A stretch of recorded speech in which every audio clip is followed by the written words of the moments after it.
All right, I got a mate coming into town, coming by on his way to KBF Lake Murray in Columbia, South Carolina this weekend for Trail 1 and Trail 2 on Saturday and Sunday. I really like these.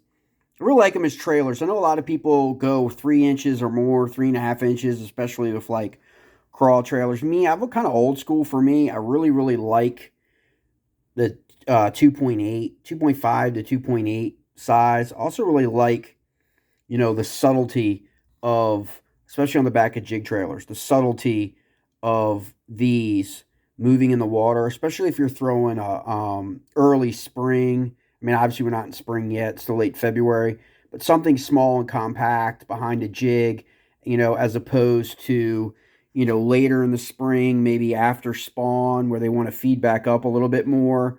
I go with a lot, especially on the Potomac and places like that, probably a 3 inch, maybe a 3.5. Still like the old school um, trailers as well. Their action, I know it's kind of like people have moved beyond that, but the action is still really subtle enough. I like it. Um, so you got different patterns. Whether you got a perch pattern, a sunfish pattern, bluegill pattern. I know a lot of people these days lately have been throwing like the all white chatterbait. And so like there's just some different color patterns you can work for. The bass color pattern also have a rainbow trout pattern that works really good at places like Jennings Randolph and Maryland. Or really any of the impoundments that have smallmouth. It's not as effective on the river, say the Susquehanna, for me anyway, but definitely inside the impoundments. But it's going to be great. Looking forward to getting the reaction of these, see how these turned out, and